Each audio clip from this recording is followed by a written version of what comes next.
anak-anak itu akan menyentuh apa yang kita lakukan. Jadi kita memberikan teladan yang baik untuk anak-anak kita.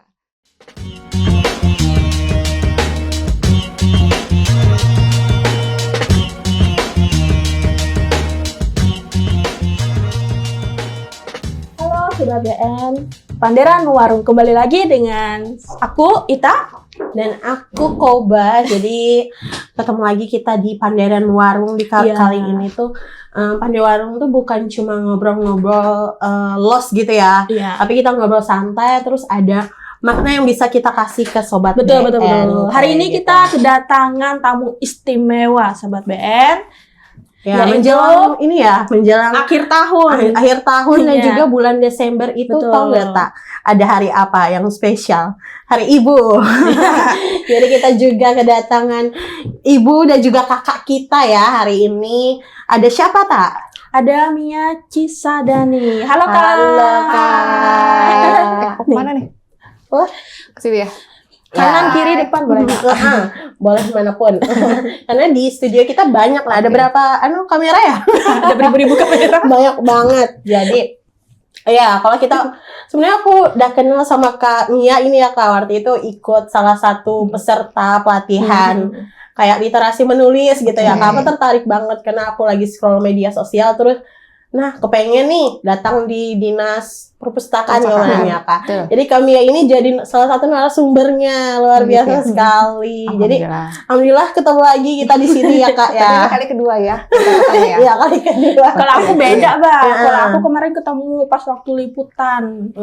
Satu organisasi juga sih dengan Kak Mia. Ya nggak Kak? Kita udah berapa kali ketemu Kak? Berkali-kali ya Kak ya. Udah sering ini ya. Sering banget. Gimana itu? Awalnya gimana dulu? Awalnya waktu mau nanya tentang lomba Puspa. Oke. Kan mau ngeliput tentang Puspa itu ada lomba menulis tuh Kak. Terus ingat nggak Kak? Betul. Bukannya salah satu peserta ya? Iya, salah satu peserta. Salah satu peserta juga. Terus kepo nih ya. Salah satu peserta. Betul. Dan biasanya kalau di event lomba menulis saya diminta sebagai narahubungnya biasanya. Dia spesialisasi lomba menulis dan sebagainya. Salah satu peserta Ita dan kebetulan dia nanya-nanya. Iya Kak. Ada nggak ikut organisasi perempuan yang sifatnya memberdayakan perempuan dan lain sebagainya? Ada, saya bergabung di Forum Puspa waktu itu. Apa tuh Kak kegiatannya? Berlanjut sampai sekarang gitu ya. Wow. Jadi emang ya kalau misalkan ada kegiatan literasi atau menulis betul. Pasti selalu ada beliau. Belum ada. Iya, belum ada. Jadi harus ada yang memulai. Syukur-syukur kalau ada yang banyak kan nanti lebih bagus ya. Saya bisa pensiun dini nanti. Kalau bukan kita siapa lagi gitu kan ya? Iya. Oke. Sebenarnya berarti udah kenal Kak Mia. Tapi sebenarnya Kak Mia bukan asli dari Kota Waringin Barat kan ya Kak? Numpang hidup di sini. Numpang hidup. Jadi mungkin boleh ceritain Kak gimana? Kayaknya kan bukan lahir asli sini gitu awal kan. mulanya merantau ke sini. Katanya juga asli. Kakak ini asli Jawa Tengah. Iya kan Kak? Oke. Jadi saya tuh sebenarnya kalau ditanya asli mana, saya bingung ya. Kalau saya lahir di Salatiga, Jawa Tengah. Lalu usia saya sekolah TK sampai SD SMA itu di Cirebon, Jawa Barat. Jadi perbatasan ada Jawa Tengah. Udah beda provinsi ya. Udah gitu saya sekolah di Semarang. Setelah di Semarang, mulailah jiwa petualangan saya mulai kumat ya. Jadi saya sempat nyoba kerja kembali lagi ke Cirebon pernah. Terus kayaknya di Jawa sudah padat. Terus saya nyoba ke Banjarmasin, Balikpapan, Banyuwangi, dan terakhir Allah izinkan saya di Pangkalan Bun. Wow. Kemana-mana sudah Bang. Udah perjalanannya udah ke kota satu ke kota lain.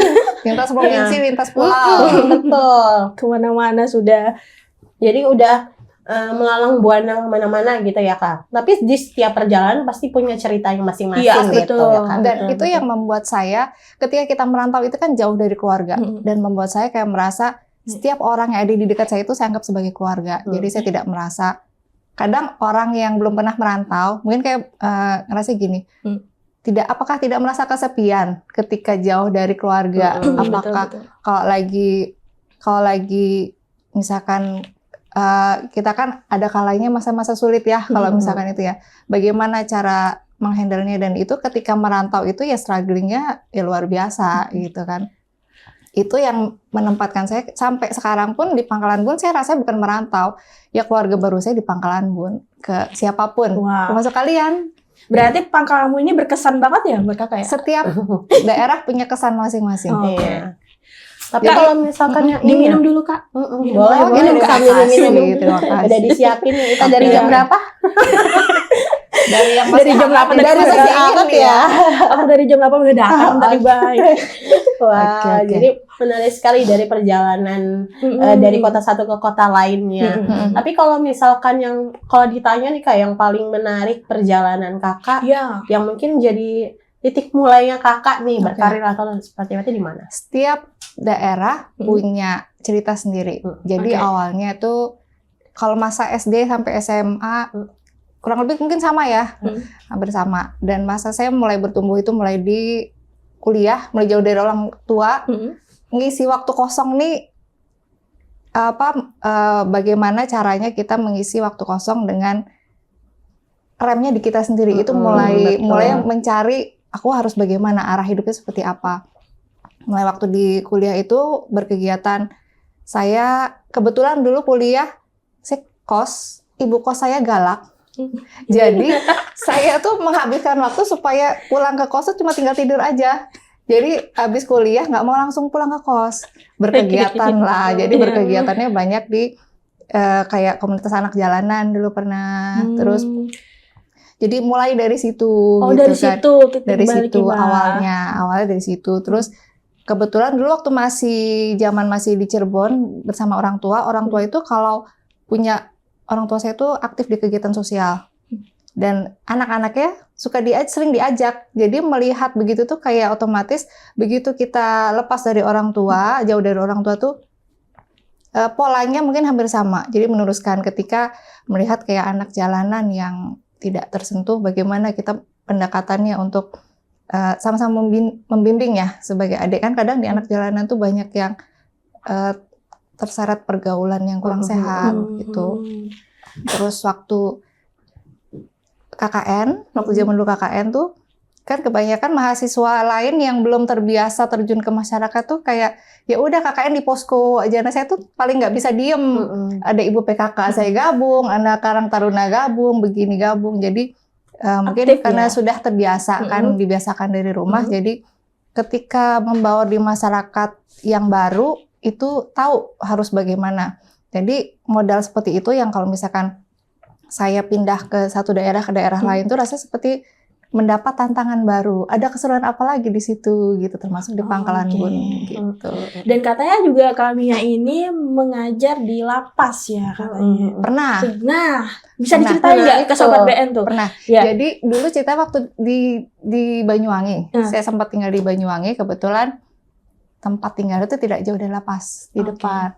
Awalnya nggak pernah tahu dan nggak mau tahu itu apa dalamnya. Sampai suatu hari ada teman, dia mau menjenguk familinya di dalam. Mia, yuk anterin aku, yuk temenin aku ke lapas. Ngapain? Saya mau jenguk siapa saudaranya gitu. Oke lah, saya temenin. Saya baru tahu tuh, oh ternyata mau masuk ke lapas itu kita harus digeledah dulu, barang penitipan harus dititipkan dulu. Pokoknya ribet ya. Udah gitu memasuki pintu berlapis, kayak sorot tajam dari sipir-sipirnya. Padahal kita itu cuma pengunjung biasa, tapi kayak ini orang dicurigai gitu ya, standarnya gitu ya. Gitu ya. Jadi itu baru pertama kalinya tuh deg-degan ya. Itu masuk ke sana tuh kayak gini ya dalamnya. Nah, yang ingin menyenangkan lagi tuh ternyata di dalam tuh ada lapas khusus anak-anak waktu itu. Saya tuh bingung, pulang dari situ kayak langsung mikir, ini anak-anak ini salah apa ya kok sampai segitunya gitu kan. Dari situ saya kayak apa yang bisa saya perbuat untuk anak-anak ini gitu. Mulailah berjalan di situ.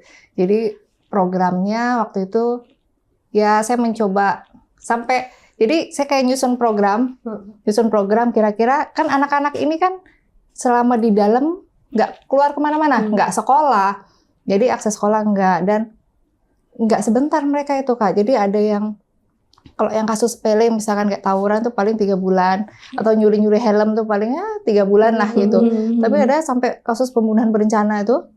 Oh iya. Nah, Anak-anak Ada kan di Ada bawah ya? 18 tahun ya, iya. Itu sampai 10 tahun. Nah, saya tuh mikir, kalau buat saya mikirnya, ketika anak-anak tidak tertutup akses dari yang lain-lain, itu waktunya kita untuk mencuci otak mereka jadi lebih bersih. Misalkan anggap 3 bulan. Jadi keluar itu harusnya dengan pemikiran baru yang lebih sehat gitu kan. Jadi berarti kakak memulainya itu sendiri atau bersama komunitas lain? sendiri. Sendiri. Belum kenal siapa-siapa. Masih sendiri. Iya, Namanya baru Jadi, memulai ya Kak, pasti ada pro dan kontra gitu ya. Dulu Kayak awalnya gimana tuh? gini, jadi saya menyiapkan kayak proposal kegiatan, bukan Iya. untuk mencari dana ya, kan saya nggak tahu Iya. mau minta sponsor ke siapa waktu itu kan. Iya. Pokoknya saya punya kegiatan kayak salah satu kayak keterampilan, terus literasi atau apapun. Yang awalnya itu saya mau anak-anak di dalam ini disibukkan dengan hal positif. Ya, kalau misalkan disibukkan dengan hal positif kan kayak mereka lupa nih kalau dia sedang dihukum. Betul. Jadi mindsetnya mereka itu sedang belajar. Kan saya tuh percaya sih setiap tempat itu adalah sekolah, setiap orang adalah guru. Kalau misalkan jeruji besi itu mereka maknai cuma penjara, ya itu tempat hukuman. Tapi kalau mereka di dalamnya belajar, itu sekolah mereka gitu. Harapannya kan gitu. Nah, waktu itu saya buat kayak per 3 bulan. Jadi kayak program per 3 bulan isinya apa kayak gitu kan. Awalnya banyakin keterampilan. Saya juga nggak ngerti kan, maksudnya anak-anak laki-laki dengan energi yang ekstra. Nah, ini gimana cara ngarahkannya? Terusnya awalnya kayak bikin miniatur rumah-rumahan dari stik es krim. Awalnya kan gitu ya. Biar mereka sibuk yang bermanfaat gitu. Terus kata pembina dari lapasnya tuh, Mbak, maaf Mbak, ini kan perlu ada alat cutter, gunting dan lain sebagainya, ini tidak boleh masuk. Oh iya Pak, berarti saya lomba lagi lah kayak gitu-gitu. Jadi itu beberapa kali ada penyesuaian sampai saya minta izin ke pihak lapas untuk lihat langsung kamar mereka supaya untuk penyusunan program berikutnya tuh saya bisa menyesuaikan yang memungkinkan untuk mereka. Jadi ngeliat tuh kamar yang cuma pertama kali masuk pasti kaget kayaknya sih Kak. Kaget. Saya masuk tuh ya lewat pintunya berlapis-lapis lagi kan dengan pagar tinggi. Nah, anak-anak itu udah pada kembali ke kamar masing-masing kan. Mulailah hasilnya kelihatan. Ada yang bajunya kayak dibuka. Itu bertelanjang dada gitu kan. Tatonya kelihatan semua. Kamu bikin tato di mana deh? Sama nanya gitu kan. Nah, mencengangkan lagi ternyata ada yang bikin tatonya di dalam. Nah, dari situ, wah ini harus direm nih, harus gimana lah caranya supaya anak-anak ini, kita ngasih tahu anak-anak dengan hal baik itu kan tidak mudah. Iya. Kita harus masuk dulu, klik ke dunia mereka supaya mereka bisa, oh iya ini temanku, bukan orang yang mau menggurui aku gitu kan. Nah, itu pendekatan dulu lah. Berarti memang awal-awal ada pendekatan dan proses yang nggak mudah ya Kak. Dan saya pegang kunci satu. Siapa pentolannya di sini yang paling ini? Ya yang kasus yang pimpinannya siapa lah? Kasus yang paling berat saat itu apa Kak? Itu pembunuhan berencana. Jadi saya pegang itu. Itu kepegang udah bawahannya kena semua. Oke Kak. Oh jadi dia pimpinan di situ. Udah ada kuncinya gitu ya. Oke. Tapi setelah program itu jalan gitu kan. Dan awalnya juga, jadi pihak lapas begitu saya kasih proposal kegiatan. Mereka sempat meyakinkan saya, Mbak, ini yakin, kami nggak ada anggaran loh, begitu.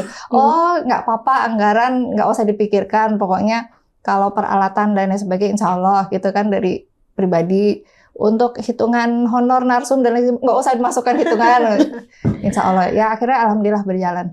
Karena memang kegiatan mengabdikan diri gitu ya. Real dari hati. Tapi kalau pas saat kegiatan itu gimana Kak? Tanggapan dari adik-adik sendiri apa udah ada karyanya gitu Kak atau seperti apa gitu? Iya. Dan sampai sekarang pun masih komunikasi ya dengan mereka. Kadang kalau mereka kasih kabar gitu kan, Kak aku mau menikah, Kak aku sekarang kerja di sini. Jadi saya waktu masuk ke sana itu tidak menganggap mereka sebagai napi gitu bukan, tapi sebagai adik. Jadi sampai sekarang masih kontakan nggak? Masih. Berarti memang ada. Jadi kalau misalkan aku mau ke Mbak, kapan ke Banyuwangi? Yuk mampir. mau ke sini, ada yang kerja di Bali. Ya, jadi begitu melihat mereka punya sekarang kayak jalan hidup yang benar, itu luar biasa. Gitu. Berarti memang dari inisiatif kakaknya, terus bikin program yang betul disesuaikan gitu, disesuaikan, akhirnya bisa merubah ketemu mindset. di dalam jadi sempat ada ketemu anak yang hobi bisa mengarang lagu.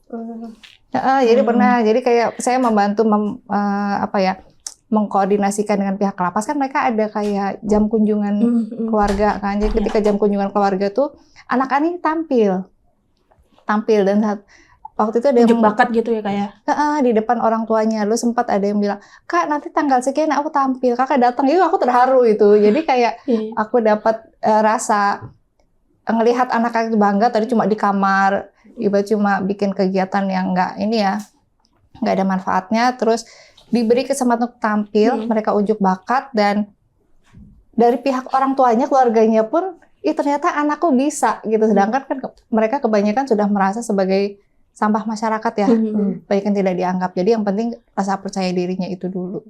Tumbuhin rasa percaya diri, rasa untuk diterima gitu. Oh iya, Kak Mia ini juga menulis, ada tulisannya juga. Ya kan? Pasti dong. Aku udah. Nah, awal menulisnya itu ceritanya dari sana juga, Kak. Jadi saya ini kan bukan psikologi, saya bukan guru. Jadi waktu pas nyemplung mendampingi anak-anak yang notabene bermasalah itu juga kan harus apa lagi nih? Saya harus diapain lagi nih anak ini? Jadi sempat saya browsing, zaman dulu kan browsing, saya ketemunya terapi menulis. Saya cari tahu terapi menulis itu apa, cari googling terus sampai akhirnya nemu di kompetisi menulis kisah inspiratif. Judul, pokoknya temanya itu imaji kepemimpinan perempuan. Nah, itu pertama kalinya. Itu nggak pernah nulis, ya kan? Terus habis itu saya mencoba lah kepemimpinan perempuan. Saat itu tuh saya mau mengangkat profil Ibu Menteri Kelautan, zaman dulu ingat nggak? Susi Pujiastuti. Iya, Susi orangnya nyentrik, punya prinsip gitu tegas, ya. Tegas, mandiri. Saya mencoba tuh buat profil beliau, itu kala saya, cuma saya tuh baca ulang, kok kayaknya hambar ya, kayak nggak tahu kan, tulisannya dari hati gitu, memindahkan apa yang pernah saya baca, menulis ulang dengan versi saya, kayak hambar. Akhirnya 5 hari menjelang deadline saya lomba ulang, kenapa nggak aku ambil ceritaku mendampingi anak-anak lapas ini? Ya kan, coba lah, ngalir lah, saya tulis begitu, judulnya itu Proyek Cinta Dua Dunia, saya bacakan itu kan, terus nggak tahu, itu pertama kali saya menulisnya nggak tahu teori menulis itu apa sama sekali. Ya terakhir saya nulis tuh ya skripsi ya, karena apa namanya, kewajiban mahasiswi. Betul. Terus saya mencoba menulis itu juara 1. Wah. Dan itu salah satunya ada puisi karya anak-anak saya sisipkan di situ. Jadi sempat ada kayak, oh iya momen hari ibu, benar, momen hari ibu juga. Tepat banget ini. Saya sempat mengisi kegiatan di mereka. Ketika momen hari ibu, mereka menulis surat untuk ibu. Dan itu jadi mereka refleksi untuk mereka juga. Mereka nangis. Jadi yang karya terbaik saya sisipkan di situ. Wow, jadi memang belum ada basicnya, tapi dimulai dari situ ya Kak. Tapi dengan dengan kisah yang memang benar-benar Kakak alamin gitu, bukan yang malah sebelumnya bikin cerita yang dibuat-buat banget. Langsung juara 1 loh. Hebat cuy. Hebat. Jadi kayak ngebuka, jadi selama ini ada talenta atau bakat yang mau dititipkan ke saya, tapi yang belum tergali sebelumnya, saya belum menyadari itu sebelumnya. Dan itu juga jadi titik awal saya juga, titik awal dalam hal penulisan dari situ.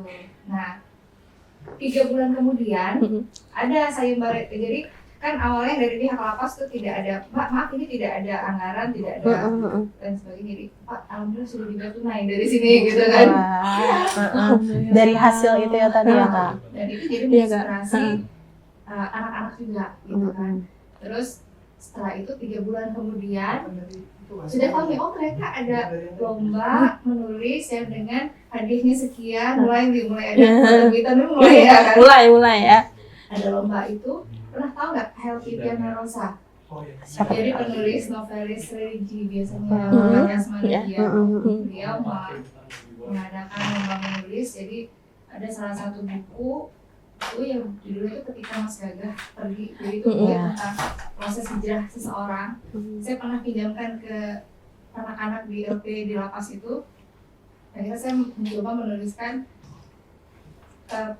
tentang program literasi yang saya di sana ya. Saya terapkan di lapas itu. Alhamdulillah ada satu lagi. Masya Allah. Masya Allah. Tapi emang berarti udah dikasih jalan nih Kak. Ini loh jalannya. Jalan dari Allah. Iya, jadi dari beberapa buku. Tapi kalau boleh tahu sampai sekarang Kak, udah ada berapa koleksi buku nih Kak? Udah hasil dari karya-karya Kakak nih. Iya. Pasti banyak nih. Iya, pasti ada juga yang paling berkesan atau yang ini nih yang bisa dari pilihan Kak Mia nih apa? Gitu. Bisa diceritain.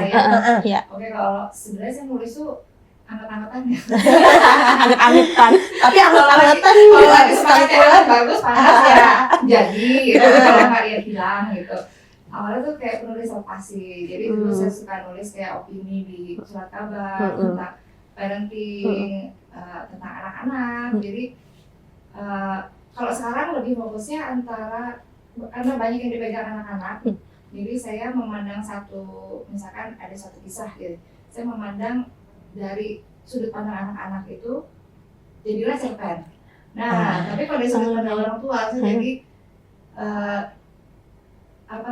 tulisan yang berbau parenting orang tua. Kayak tips bagaimana kalau anak begini gitu kan. Kan harus dua arah ya, dengan bahasa yang berbeda gitu. Pastinya iya. Jadi dulu yang saya soroti waktu saya masih di Banyuwangi itu sekitar 8 tahun yang lalu ya.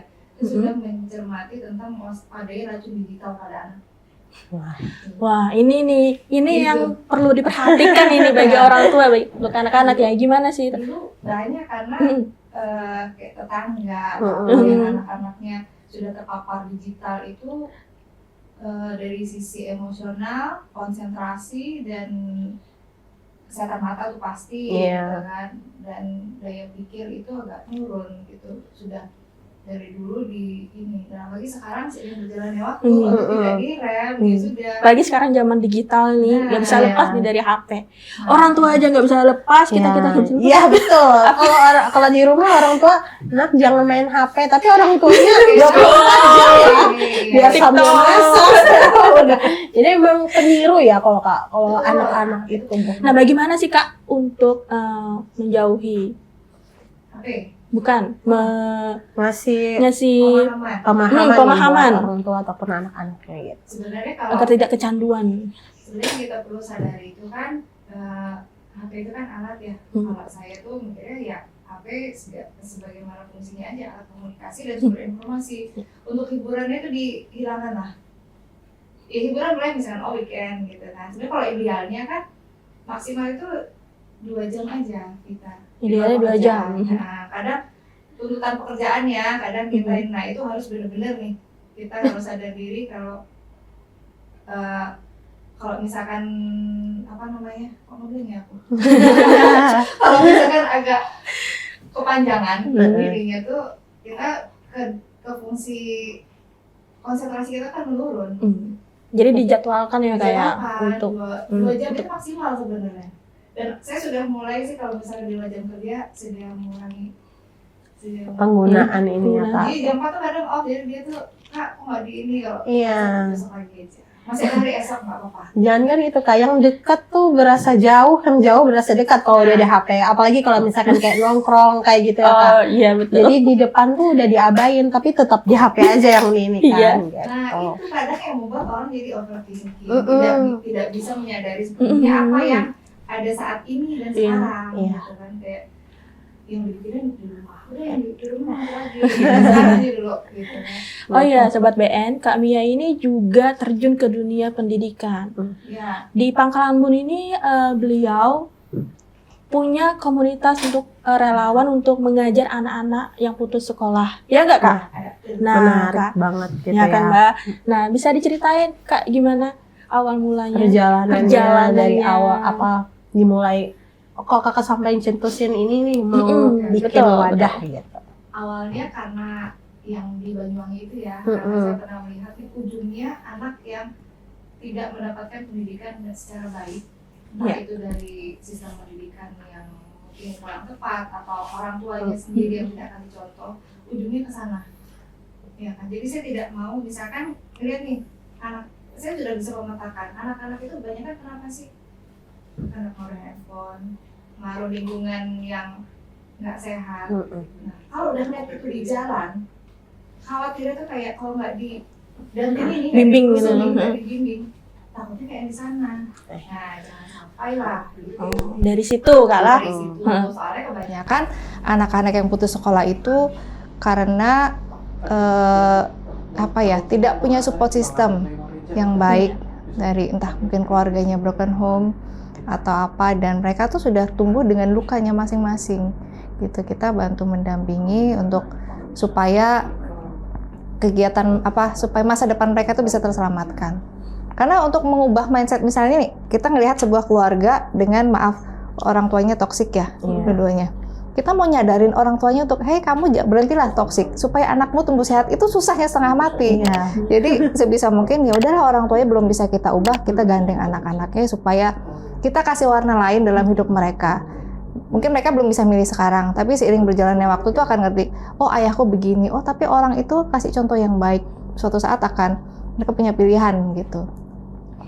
Dan awalnya waktu masih di Pangkalan Bun masih sendiri ya, namanya belum punya teman gimana sih, udah sendiri aja, ketemu anak yang kira-kira bisa dibantu ya saya bantu gitu kan, sampai nah itu karena dari saya juga punya kenal dengan beberapa teman yang di komunitas literasi biasanya. Namanya apa Kak? Komunitas. Namanya apa Kak? Komunitas literasi Gemilang, Insan Kreatif Insan Gemilang. Jadi udah kepo-kepoin Instagramnya. Jadi kita tuh tempat berkumpulnya insan-insan yang kreatif dan berpikiran dan hati gemilang. Udah tersebar di beberapa ini ya kayak kelurahan Sidorejo, di Kobar ini. Sidorejo, Kelurahan Baru, Sidorejo, Madorejo, Pasir Panjang. Udah ada berapa anggota Kak relawannya sekarang? 60 alhamdulillah. Alhamdulillah. Lagi proses mengoptimalkan bagaimana yang 60 ini bisa saya bisa mengoptimalkan bakat-bakat mereka untuk kemanfaatan yang lebih. Kalau ibaratnya saya sendiri kan ruang lingkupnya terbatas. Katanya kalau sendiri emang lebih cepat sih sat-sat ya karena nggak perlu koordinasi apa, cuma terbatas. Tapi kalau dengan ini lagi tahap gitu ya. Koordinasi, dan kan namanya pemula tuh kadang masih takut, malu mau ngapain. Nah itu masih membangun itu. Tapi sejauh ini bagus lah melihat anak-anak muda yang punya jiwa sosial. Terus dari keinginan, dari kadang saya tuh nggak expect ya. Kadang kan ada kesibukan juga, tapi mereka udah bisa jalan tanpa dikomando tuh udah luar biasa. Jadi menggantikan. Itu selalu rame. Berarti emang mereka mau gitu ya Kak, bukan yang karena paksaan. Mau dari hati. Betul. Gitu. Dan kan saya sering nanya kan, maaf ya kegiatan gini kan, maaf tidak ada uang bensin, tidak ada apa gitu kan. Kadang tuh saya bilang, kalian capek nggak sih? Enggak Kak, kami senang dengan senang gitu. Senang berbagi. Kadang kalau kan ada dari mahasiswa, ada dari guru, ada dari pelajar juga ada. Jadi mereka tuh kayak rebutan, Kak, kami hari Sabtu libur. Boleh nggak ngisi di sana? Oh boleh, aku bilang gitu. Nanti foto datang tuh jadi bawa yang anak-anak nih ada di binaan kami bilang, Bu, kemarin kami dapat ini pulpen dari bank ini, kami dapat jajan dari kakak ini. Jadi ngelihat semangat berbaginya tuh luar biasa. Nggak lihat barangnya, tapi ketulusan. Betul. Dan itu kan akan akan energi itu nular ya. Jadi ke adik-adik itu yang tadinya kayak kalau ketemu orang banyak tuh agak malu, takut, canggung. Sekarang udah percaya diri. Tapi kalau melihat di perjalanan kami dari awal mungkin sampai terjun ke Pangkalan Bun nih, Kobar, melihat literasi di Kota Waringin Barat itu seperti apa sih Kak? Khususnya pada anak-anak gitu. Jangankan di Kobar ya, di Indonesia tuh peringkatnya berapa gitu loh kan. Kayak berat banget ya kalau di Indonesia. Mungkin kalau di Kobar ya Kak, masih ditemuin Kakak untuk misalkan anak-anak SMP yang belum bisa membaca. Oh iya dong. Nah, ada. Jadi awalnya itu ya kita tuh lihat ya seliweran di meme di Instagram apa gitu, anak SMP tidak bisa membaca. Ternyata di sini juga ada. Informasi yang saya dapat tuh sampai SMA ada, masih belum bisa baca. Iya, SMA. Nah, ini sekarang kan kami dari relawan juga bergantian untuk membimbing anak-anak. Jadi yang reguler itu anak putus sekolah sama yang kelas baca di SMP. Sebenarnya sekolah ketiga saya untuk membimbing anak-anak sekolah. Saya pikir kan sekolah udah aman ya. Kalau anak jalanan ya oke lah, emang kita butuh perhatian. Nah, kalau sekolah kan sudah ada sistemnya, udah ada fasilitas guru dan lain sebagainya kan. Dan ternyata di lapangan masih banyak. Dan saya berpikir gini ya Kak, kalau misalkan anak tidak bisa baca sampai jenjang SMP, SMA, misalnya nih SMP itu apa sih pelajarannya? Trigonometri, terus apa sin cos kayak gitu ya. Sin kostan, terus lagi pelajaran geografi lah, apa yang susah, sosiologi, akuntansi. Bisa nggak mereka mencerna itu dari sisi akademik ya? Iya. Ya kan, kayak jangan sampai nanti kasihan mereka berangkat pagi, pulang siang, nggak dapat apa-apa gitu. Belum lagi dari sisi dari sisi psikologisnya. Misalkan nih, kan guru tuh nggak semuanya punya nggak semuanya kayak Ibu Peri gitu ya. Ada kalau kita guru kira loh, ya kan. Oh, anak-anak harus belajar begini. Nah, itu mentalnya gimana ya? Jadi belum lagi dari teman-teman takut dibully, takut apa. Sampai saya pernah nanya ke salah satu teman di komunitas juga. Saya menceritakan kegelisahan saya gitu. Pak, kok bisa ya anak SMP itu nggak bisa baca? Saya bilang gitu. Beliau tuh bilang, jangan kan SMP Mia, SMA pun ada. Coba kalau mau cek di ada salah satu pasar gitu kan. Ada tukang parkir di sana, itu lulusan SMK, itu nggak bisa baca. Dan akhirnya apa? Jadi tukang parkir. Karena dia tidak punya pilihan. Ijazah dia punya. Tapi misalnya nih, saya sebagai punya perusahaan gitu ya, HRD, merekrut karyawan, ijazahnya bagus. Cuma kan ujung-ujungnya kan kayak, kok nggak bisa baca? Betah nggak mempekerjakan kayak gitu? Nah, kayak gitu kadang saya mikir nanti kalau anak-anak tidak punya kompetensi apa-apa, gimana cara dia bertahan hidup gitu kan? Karena kemampuan membaca itu kan dasar ya kan sebenarnya. Dasar untuk penting, sangat penting. Iya, dan ketika sebenarnya kayak ini program ketiga, pertama di SD, di SD saya bertiga sama teman Senin sampai Jumat ngajarin baca dan 2 bulan atau 3 bulan tuh selesai, ya kan? Itu maksud kami tuh sebenarnya pengen itu berkolaborasi dengan gurunya. Ayo ibu guru, bapak guru, kita sama-sama yuk bantu anak-anak ini untuk bisa membuka. Ibaratnya kalau anak tidak bisa baca tuh kayak buta ya, kayak nggak bisa lihat apa-apa, gelap gitu semuanya. Apalagi kan pelajaran SMP SMA gitu kan. Jangan kan SMP SMA kelas 6 kelas 5 SD pun itu kalau kita ngerjain, kan saya punya keponakan ya. Jadi soal-soalnya tuh udah kayak berat banget. Kalau kita tuh udah materi SMP gitu ya. Apalagi kalau misalkan nggak bisa baca, karena itu kan tadi udah sebagai dasar untuk ini kan Kak. Apalagi kalau misalkan tugas-tugas sekolah dan lain sebagainya. Kalau tugas sekolah gampang Kak. Jadi kemarin ada tuh di SMP. Chat AI pasti. Iya, jadi anaknya tuh tidak terdeteksi dengan gurunya. Jadi saya kan ada di grup literasi itu kebanyakan guru-guru ya Kak ya. Jadi sempat saya iseng dengan temuan saya di sebelumnya, di 2 sekolah sebelumnya itu siapa tahu ada lagi lah guru siswa yang belum bisa baca. Saya tanya di grup, teman-teman yang guru, ada nggak ya muridnya yang belum bisa baca? Biasanya tuh sebenarnya ada guru, cuma kayak merasa itu aib gitu loh, takutnya nanti disorot dinas nih, kok ada murid yang begini, seperti itu akhirnya. Dan ada salah satu teman yang waktu itu merespon tuh, ada Mbak di sekolahan kami ada, minta didata lah Mbak, saya bilang berapa siswa yang belum bisa baca, itu ada 12. Wow. Itu satu sekolah. Satu sekolah 12. Berarti kalau Sekobar itu sampai sekarang ada berapa menurut Kak? Ya kurang lebih aja, tinggal kurang lebih ya, kisaran dikalikan aja berapa sekolah yang ada di Kobar kurang lebih. Itu pun kayak gunung es ya Kak ya? Itu kayak buta aksara banget. Tapi banyak juga kalau tingkat literasi yang anak-anak ini kendalanya paham, bisa baca, tapi tidak paham apa yang dia baca, ngerti nggak?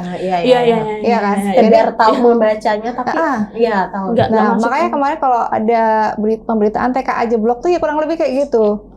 TKA itu kan numerasi ya. Iya. Nah, misalkan kayak soal nih, soal matematika. 7 tambah sekian kali sekian tuh bisa, dengan rumus yang jago biasanya. Cuma masuk soal cerita, ibu membeli ini dengan harga sekian, itu ini gimana sih Kak maksudnya? Banyak kayak gitu. Itu sampai level SMA tuh banyak. Nah, apalagi yang belum bisa baca gitu kan. Jadi ada PR sebenarnya untuk banyak sekolah ini. Tapi banyak. Dari wadah kakak sendiri ya berarti mewadahi teman-teman merangkul sebenarnya Kak. Iya betul. Karena kalau di sekolah ya takutnya ada bully dan lain sebagainya, itu kan yang perlu. Untuk itulah Kak Mia hadir. Untuk teman-teman juga pastinya untuk kegiatan-kegiatan. Dan itu sebenarnya jadi perhatian pemerintah juga ya Kak sebenarnya. Jadi PR juga bagi pemerintah harusnya. Cuma kan kadang gini ya, karena pemerintah tuh ngeliatnya dari level atas nih Kak. Laporan dari bawah tuh dibagusin gitu. Nah itu dia. Jadi data yang masuk itu tidak mencerminkan kemampuan sebenarnya gitu. Saya pernah nanya ke salah satu sekolah yang saya dampingi itu, saya nanya sharing ke gurunya, nanti kalau misalnya nih anak ini tidak bisa baca nih, bagaimana proses pengambilan nilainya? Apakah ada metode khusus misalnya ujian lisan? Itu masih oke lah. Kalau misalnya ujian lisan kan berarti metodenya aja yang diubah, tapi bobot soalnya misalkan adu wawasan masih. Jadi jawaban gurunya nih apa? Nah, guru pertama bilang gini, maaf Mbak, anak itu kan karena nggak bisa baca, jadi saya kasih ujiannya beda. Apa Pak? Ujiannya itu membuat soal. Saya mikir ya, buat soal itu bukan lebih susah daripada sekedar menjawab. Terus menjawab kan bisa cap cip cup Kak, atau nggak bisa membaca gitu kan? Iya kayak gitu. Terus yang kedua, pernah juga di salah satu sekolah tuh gurunya bilang gini, ya jujur aja Mbak, nilainya itu kami mark up, jadi naikin. Misalkan nilai 20 jadi 70 lah. Kalau enggak, matilah kami sama dinas. Oh gitu ya Bu. Bohong ya. Yang penting asal Bapak senang gitu kan. Manipulatif. Jadi memang harus dari bawah nih ya Kak lah, jadi sorotan dan jadi perhatian untuk pemerintah ataupun dari sekolah. Kalau saya sih ngelihat ke anak-anak itu, saya nggak pernah melihat nilai atau angka. Jadi kayak melihat anak-anak ya, ada anak di depan saya ini kayak, anak ini kalau dengan pola yang begini aja nanti bisa hidup, dia bisa survive nggak? Nah udah itu aja. Misalkan anaknya diem, kayak tidak bergairah atau tertekan, bully itu, wah ini harusnya ini dibenerin gitu. Wah, luar biasa sekali untuk literasi ataupun ini ya. Tapi kalau misalkan untuk anak-anak muda dan sebenarnya yang masih banyak yang perhatian gitu dengan itu ya Kak. Cuman mungkin perlu bimbingan, latihan. Iya, betul, bimbingan. Jadi kayak kemarin kami memetakan nih dengan anak-anak itu ternyata, jadi kan relawan mengajar nih, kami petakan lagi, kamu mau ngajarin apa. Jadi insya Allah jadi kami kan backup sebenarnya Pak. Jadi backup dari mereka secara data sudah masuk dalam PKBM. Nah PKBM itu kejar paket gitu ya. Nah mereka ada anggaran namanya biaya operasional pendidikan lah. Itu minim. Jadi kalau satu anak bisa di browsing nanti kan, satu anak tuh kejar paket A sampai paket C itu kurang lebih antara 100 sampai 150 untuk kejar paket C per bulan. Itu nanti dibagi untuk biaya sewa gedungnya atau biaya operasional, bayar listrik lah dan lain sebagainya, termasuk bayar tutor. Nah, dihitung-hitung tuh sama PKBM-nya ini cuma tercover buat anak-anak putus sekolah ini cuma 1 kali pertemuan 1 pekan, seminggu sekali. Seminggu sekali kan saya mikirnya gini, misalkan saya nih punya anak sekolah, saya tambahin les seminggu sekali itu kayak nggak dapat apa-apa, lupa lagi, ya kan? Apalagi anak ini yang tidak sekolah nih, cuma dapat seminggu sekali, sisanya nggak tahu main HP, nggak tahu nongkrong di mana gitu kan, yang masuk itunya apa. Makanya nggak dapat apa-apa. Awalnya dulu saya bantu backup sekali. Dari PKBM sekali, saya sekali. Jadi seminggu 2 kali kan. Terus karena kesibukan juga, kayak tergantung dengan saya terus nih, nanti gimana nih. Akhirnya bukalah open volunteer itu, akhirnya banyak. Akhirnya bisa lah nambah, tadi seminggu sekali, sekarang jadi seminggu 4 kali. Seminggu 4 kali, dan yang kami itu mencoba untuk baru kemarin ya kami nyusun kayak kurikulumnya ya. Iya. Walaupun cuma 2 jam tapi 15 menit pertama ngaji. Ada gitunya, jadi ada. Terus emang namanya kejar paket jadi untuk mengejar mereka kayak apa secara akademiknya juga, matematika, IPA itu pasti, dan ada sisipan agamanya, bahasa Inggris, sama literasi, pengetahuan Inggris. By the way, Mbak, aku juga masuk dalam komunitas kakak. Wow, aku kayaknya OTW deh. Aku siap meracuni jiwa-jiwa yang siap teracuni. Berarti itu memang anak-anak yang putus sekolah gitu, Kak? Iya. Mungkin kalau boleh tahu gitu latar belakang dari mereka itu berbagai macam latar belakang pasti nih. Kalau zaman dulu kita mikir putus sekolah karena faktor ekonomi saja. Sekarang lebih beragam. Nah, kalau di Kobar itu saya dengar angka putus sekolah di Kobar itu 2.000 anak. Saya mikir 2.000 anak ini kalau tidak ditreatment dengan baik itu akan jadi permasalahan sosial 5 tahun, 10 tahun ke depan. Takutnya kayak penjara-penjara itu penuh. Saya takutnya Indonesia emas menjadi Indonesia cemas. Saya nggak mau berpikiran negatif, jadi saya buat Indonesia gemilang.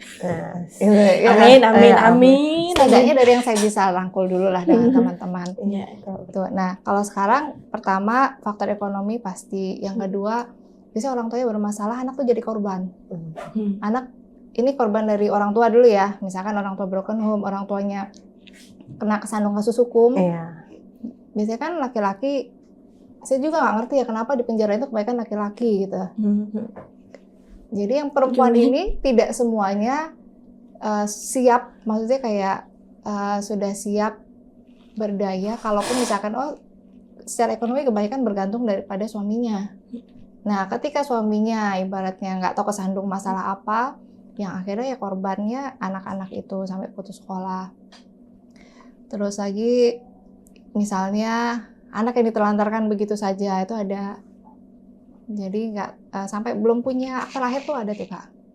Jadi kadang kalau dengan kakak-kakak volunteer itu yang mendampingi mereka bisa menjadi konselor sebaya ya.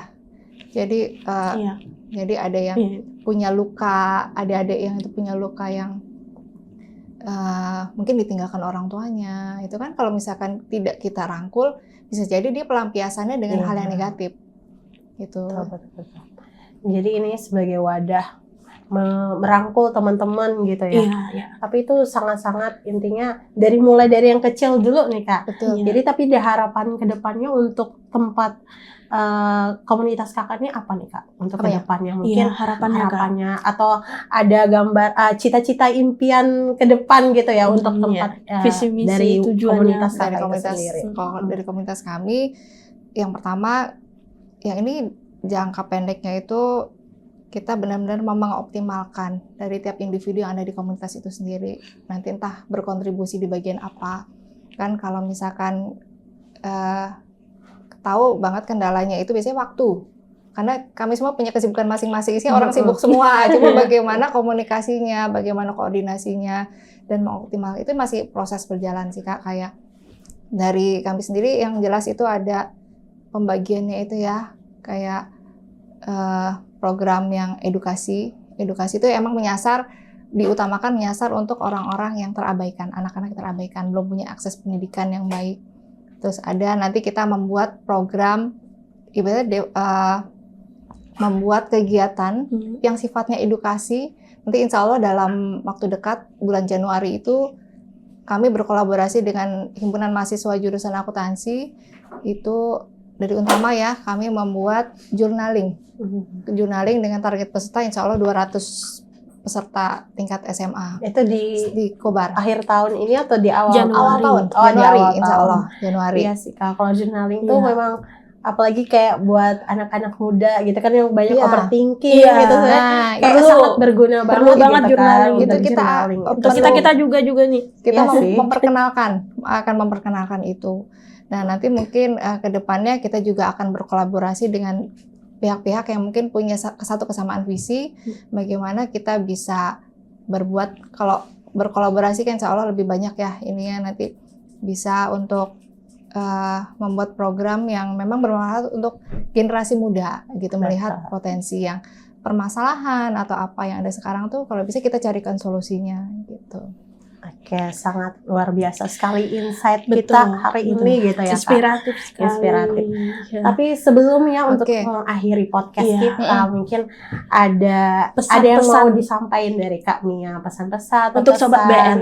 motivasi ataupun Oke. apapun ya. Ya. Untuk Sobat BN. Closing Iya. statement lah istilahnya. Pesannya Iya. siapa ya? Maksudnya kalau Boleh ke orang tua, boleh ke ke Genji, anak-anak. anak-anak. Oke. Oke Kak, ke silakan. ini ya, kalau ke orang tua dulu deh.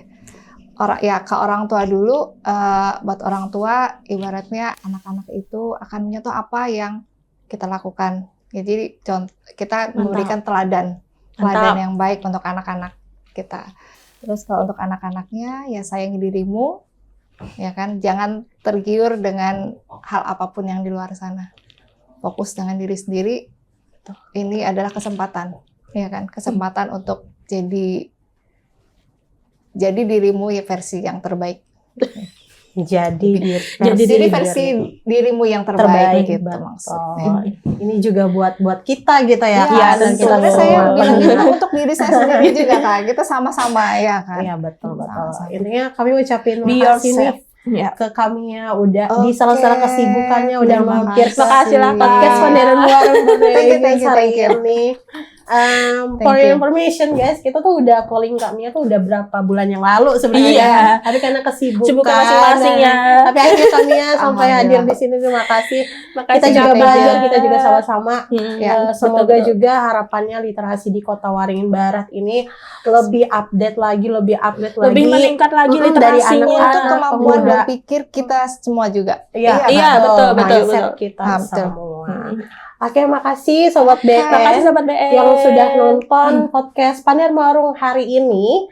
Dan jangan lupa untuk like, comment, subscribe, dan share ke seluruh media sosial yang kalian punya. Dan sampai jumpa di podcast Sampai selanjutnya. jumpa. Bye-bye. Bye.